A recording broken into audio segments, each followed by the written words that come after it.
And now, let's join ace broadcaster Mamode Akugha as he takes us inside the Niger Delta. Hello out there and welcome to the program. It's Inside the Niger Delta, the authentic voice of Nigeria's oil-rich region. I'm your regular host, Mamode Akugha. We begin with a report on how Niger Deltans are reacting to financial misappropriation by successive coordinators of the Presidential Amnesty Program, as alleged recently by a committee set up to review the program. That report will, of course, be followed by recommendations by a non-governmental organization on how to strengthen the Presidential Amnesty Program. We will, in the course of the program, visit OML 25 in oil-rich Kula Kingdom, where production activities are yet to commence nearly 1 year after it was officially reopened for business. And moving on, we'll bring you a special report highlighting the negative implications of the proposed National Water Resources Bill 2020 on socio-economic development of the Niger Delta region. And finally, into this package is the reaction of no less an important personality than the Olu of WARRI, His Majesty Ogame Ikenwale I, to the abandoned projects awarded by the Niger Delta Development Commission NDDC in his domain. Inside the Niger Delta, the authentic voice of Nigeria's oil-rich region will be back after this time out. Don't go away. Niger Delta Development Commission, NDDC, determined to make a difference. Welcome back. It's Inside the Niger Delta, the authentic voice of Nigeria's oil-rich region. A presidential panel set up to investigate alleged corruption in the Presidential Amnesty Program recently turned in a report alleging that successive coordinators of the program misappropriated and looted a whopping 712 billion naira from January 2011 to March 2018. This development coming on the heels of a speculated plan by the federal government to draw the curtain on the program in no distant time has become a source of concern for most Niger Deltans, as correspondent Tekena Mefori reports. In February this year, immediate past interim coordinator of the Presidential Amnesty Program, Professor Charles Dokubo, was suspended following allegations of fraud preferred against him by several groups in the Niger Delta. It was to verify alleged malfeasance in the Presidential Amnesty Office that President Muhammadu Buhari in March 2019 set up an investigative panel headed by his National Security Advisor, Babangida Mungono. In its recent report, the panel observed that not less than 712 billion naira was misappropriated by successive coordinators of the Presidential Amnesty Program from January 2011 to March 2018. It's important for government to probe them, because when you punish people who have not performed very well, you send a signal to other people that if you don't do well, these are the consequences. The impression seems to be created that every person can do what he likes, and that is not good. It's not a good omen for democracy in our country. It's not a good omen for the Niger Delta region. Under the administration of Professor Dokubo and his predecessors in office, including Major General Paul Boro retired and Honorable Kingsley Kuku, the Amnesty Office was said to have awarded hundreds of contracts in violation of extant procurement laws. The report further alleges several acts of financial misconduct involving all three previous coordinators of the Presidential Amnesty Program, to the extent that the program is currently indebted to the tune of 73 billion naira. People are beginning to believe that whoever is sent there or given an appointment is given is a call to come and chop, and so that idea, that mentality will have to stop. I do not also buy the idea of scrapping the Presidential Amnesty Program, because I've seen a few good things that program has done. The Presidential Amnesty Program, which is at its final stage of reintegration, has trained no fewer than 21,179 ex-agitators in formal education and diverse vocations. Curiously, over 29,000 out of 30,000 ex-militants captured in the disarmament stage of the program still rely on monthly stipends of 65,000 naira to survive. The capacity you have built, what are you using it for? And then the education you have gotten, what are you using it for? So we need to look inward. How do we bring them back into the society? So the reintegration part of the amnesty really needs to kick off, and they need to do it very fast. While the amnesty program introduced by the government of late President Umaru Yar'Adua in July 2009 has successfully halted constant attacks on Nigeria's crude oil and gas assets over the years, the relative peace enjoyed in the Niger Delta is now threatened by a new wave of insecurity in the region. The failure of the amnesty program is equally blamed on the relegation of several non-violent actors who are also victims of poverty and insecurity in the Niger Delta. Under the administration of retired Colonel Dikio Milland, concerned Niger Deltans would want the federal government to review the presidential amnesty program and strengthen it to become more impactful on the region. Inside the Niger Delta. Looking for irresistible luxury? Welcome to Oak Haven Hotel, located at the heart of GRA Port Harcourt, River State. With a wide array of luxury rooms to offer you exquisite comfort to the VIP lounge with wireless internet services and a fully packed bar, Oak Haven Hotel also has a dazzling swimming pool, a chill-out area, and a massage and wellness spa. For your meetings and events, our conference hall and restaurant Victoria will exceed your expectations. Oak Haven Hotel, comfort you can't afford to miss. Get to know the future. The future is ITEO. Nature Dumale Kenge, Executive Director and founder of Youth Rescue International Development Organization, a faith-based non-governmental organization operating in the Niger Delta, has blamed the failure of the presidential amnesty program on lack of proper rehabilitation for its beneficiaries. Mr. Dumale Kenge made the observation in a chat with Inside the Niger Delta recently in Port Harcourt, the River State capital. Nature Dumale Kenge, a native of Kono community in Kana local government area of River State, runs the Youth Rescue International Development Organization founded in 2010 to transform gang members and other perpetrators of violent crimes in the Niger Delta. Until his transformation in 2003, Dumale Kenge was a gang member who was actively involved in armed struggle in the Niger Delta. Upon renouncing his gang membership, the United Nations-trained peace advocate, through his organization, has transformed hundreds of violent youths in the Niger Delta. What we do here is to help young people find focus, help them get direction, stay away from drugs, stay away from cultism, stay away from negative lifestyles that is capable of destroying their destiny.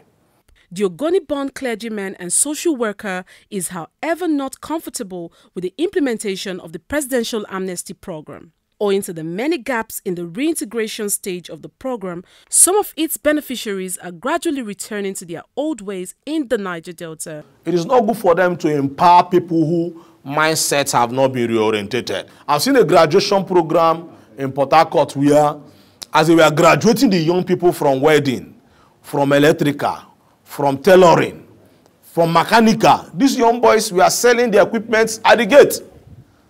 So it looks as if the amnesty program is not working. Meanwhile, so much billions has been put into that program.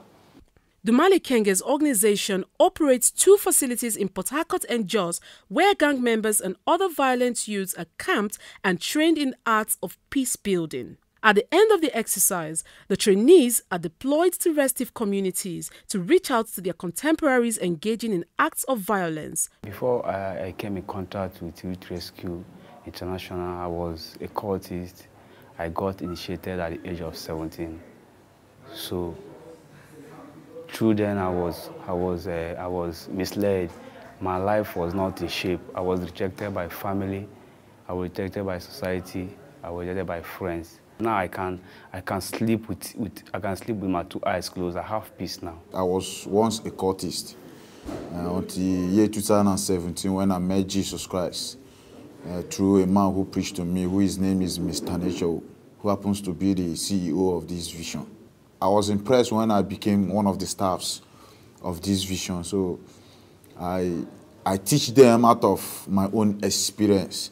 The Youth Rescue International Development Organization has successfully graduated 7 batches of reformed youths in the Niger Delta. The organization is, however, faced with the challenge of inadequate funding to accommodate more trainees, hence its appeal for financial support from the Niger Delta Ministry. If we don't have youths who are reasonable, youths who have vision, no matter the infrastructure you put here, it is useless because nobody will use them. Nobody will assess them.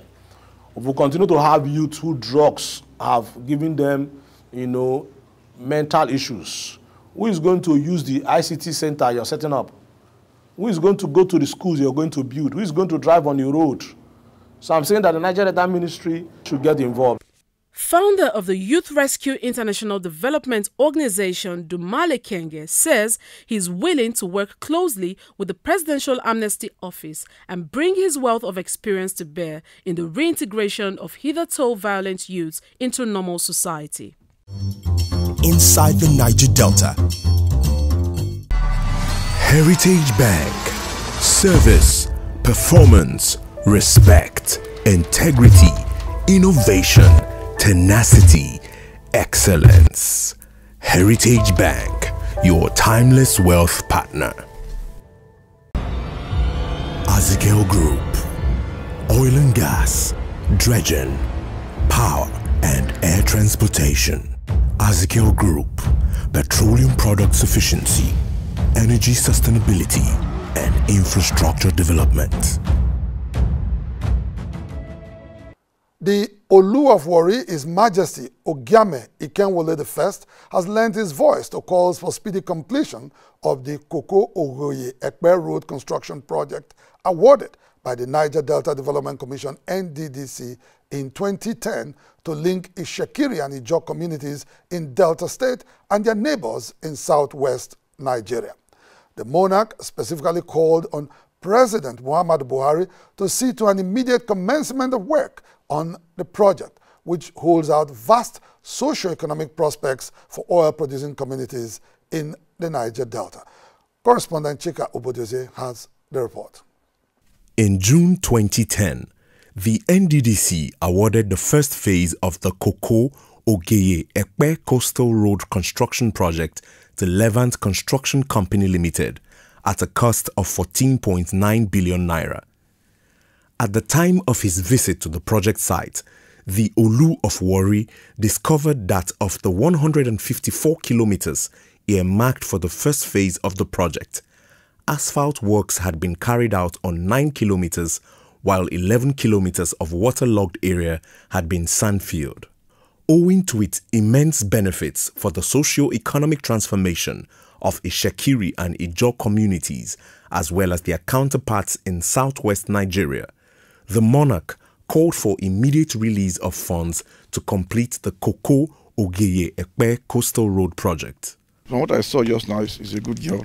I'm going to appeal to the government to pay Levant so that they can continue with the job, can move back to site. This road is going to open the river communities to a lot of projects. Oil communities are all over this place. Oil companies are all over the place, Shell, Chevron, and all that. They're working there. So by the time this road is enlarged, maybe to 3-lane super highway, 6-lane, or maybe dual carriageway, it will be better for the kingdom and the communities. As part of his tour of NDDC projects in his domain, the Olu of WARRI inspected level of work carried out on the KOKO Shoreline Protection Project. From a cursory look at the project, which has been long abandoned, the Ishekiri monarch maintained that its poor quality was unacceptable. He therefore urged President Muhammadu Buhari to immediately direct a termination of the project. This is no job at all. I feel bad that such a job, shoddy job is done in my community. This is the only road leading to the community. That was why they said, okay, let them do a shoreline protection to protect the community and the road. But this cannot stand this test of time. No, cannot. This job should be terminated, and a good contractor should be gotten to come and do a good job for us. While at KOKO, His Majesty Ogiame Ikenwoli also called for a revamping of the moribund Nigerian Ports Authority in KOKO, where the federal government had several years back approved a free trade zone for Delta State. Inside the Niger Delta. NDDC, established in the year 2000 to help develop Nigeria's Niger Delta region. After 2 decades, what is their scorecard? The amount of money which the federal government is religiously allocating to NDDC, we would like to see the results on the ground. They have been doing a lot in the last 19 years, but if they were doing quality projects, I'm sure that we would have seen so much on the ground. What is the state of the NDDC project in your community? Tell us about it and we will report it. Send us an email to insidethenigerdelta@gmail.com or call us on 080-920-76444. Inside the Niger Delta, the authentic voice of Nigeria's oil-rich region. Leaders of Kula Kingdom in oil mining lease OML25 have accused Shell Petroleum Development Company SPDC of frustrating efforts to recommence oil and gas production in the Belema flow station and gas plant almost a year after it was officially reopened for operations. They made the allegation recently at a press briefing in Port Harcourt. In August 2017, host communities of Shell in OML25 shut down operations at the Belema flow station and gas plants over alleged corporate social responsibilities infractions. For 2 years, angry women from Belema, Ofoyama and Ngeje communities occupied the facility and declared Shell a persona non grata in OML25. As replacement for Shell, the protesting Kula women had demanded that Belema Oil Producing Limited, which had a stake in the mining lease, take over its operation and replicate in their communities its unique development model in nearby OML 55. The dormant state of OML 25 for a period of 2 years had cost the federal government and its joint venture partners an estimated $1.7 billion by August 2019. Consequently, Minister of State for Petroleum Resources Timi Silva and Group Managing Director of NNPC Melekiari in September 2019 brokered a truce between Shell and Belema Oil on the dispute over the operation of the oil mining lease. According to an agreement signed by all parties at the meeting, Shell was recognized as operator of OML25, while Belema Oil, with over 7% stake on the asset, was mandated to use its close ties with host communities to operate and maintain the facility, as well as employ workers to run the mining lease. As part of efforts to facilitate recommencement of oil and gas production in OML25, Chief Timi Silva on the 17th of September 2019 led a powerful delegation on a peace mission to Kula Kingdom. The fruitful outcome of that visit was an official reopening of the Belema flow station and gas plant on the 10th of October 2019. Hosting of the flag signifies the return of peace and then the return of oil operations in Belema Kingdom. Almost a year after the official reopening of the Belema flow station and gas plant, host communities of OML25 are getting increasingly worried about its dormant state. At a recent press briefing in Port Harcourt, they accused Shell of deliberately frustrating efforts to restart the facility. This press conference has become very expedient in the wake of the several antics being deployed by the SPDC in their usual characteristics to delay and frustrate the process of reopening of the facility. On the 6th of March, the SPDC, Belema Oil, NNPC, NAPIMS, and the various organs of the military came together and decided to set up a technical committee to handle this issue of OML25. Belema Oil was asked to forward the cost of the items agreed in the meeting of 13th March that would need to the re-entry of the place. Belema Oil did and submitted the cost, their bids for the re-entry, and also insisted that we discuss the operation and maintenance and the community. SPDC was supposed to reply, so agreed that to accept or not accept in the meetings. But rather than doing that, what they are doing now is to raise legal issues, judgments that were given 2000. When contacted for his response, General Manager, External Affairs of SPDC, Mr. Igor Welly, however, declined to comment on the issue. In the meantime, the non-operation of OML 25, regardless of a successful resolution of all storming issues surrounding its ownership and control, continues to deprive the country of substantial income accruable to national coffers. The onus is on the federal government to look into matters arising from the September 2019 peace meeting and devise a workable plan to recommence crude oil and gas production on this all-important facility. Inside the Niger Delta, Belema Oil Producing Limited, Oil Production and Exploration Company. Belema Oil, truly indigenous, world-class brand.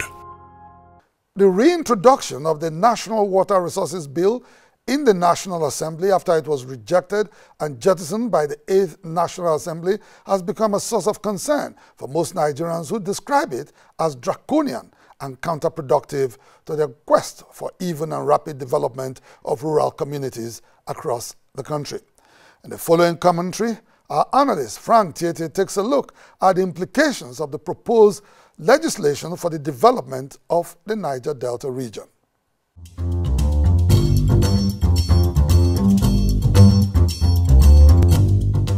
Since 1956, when oil was first discovered in Oloibiri, Bayelsa State, and then later the rest of the Niger Delta, the region has been the goose laying the golden egg for Nigeria, as crude oil represents about 90% of the country's foreign exchange earnings. To ensure that the federal government had complete control of this God-given natural resource, the 1969 Petroleum Act was promulgated and till date vests the control of the exploration of petroleum and ownership of all onshore and offshore petroleum resources in the federal government of Nigeria. The sad story of the impact of the 1969 Act is clear for the whole world to see. In the last 50 years, the Niger Delta region had witnessed degradation of its environment by international oil companies in disregard for the well-being of its source, the Niger Delta. Crude oil, like water, is a blessing, but it appears it has become some sort of a curse to Nigeria and the people of the Niger Delta, who watch daily, albeit helplessly, as their environments are being degraded with the exploitation of the crude oil that is naturally deposited in their land of origin. The divide and rule mechanisms fostered on the Niger Delta people by conflict merchants on behalf of vested interests have ensured communities in the region are constantly embroiled in local conflicts in favor of continued oil exploitation of crude oil by the IOCs. This is the sad reality and checkered fate that the federal control and management of the petroleum resources has brought on the people of the Niger Delta that may be replicated by the National Water Resources Bill 2020. Though water may appear cheap and available everywhere, its importance to life cannot be overemphasized. It is more important than crude oil in many ways. While we can survive without crude oil, we cannot do without water. As such, the troubles that will be associated with water conflicts will make those associated with crude oil look like child's play. Section 2 of the National Water Resources Bill vests the use, management and control of all surface water and underground water in the federal government of Nigeria, provided such water affects more than one state as contemplated by Item 64 of the exclusive legislative list in Part 1 of the schedule to the Nigerian Constitution. The rivers and creeks of the Niger Delta region are all connected and would all fall under the control of the federal government by the authority of the pending bill. The implication of this, given the history of the control of crude oil resource by the federal government, are indeed thought-provoking.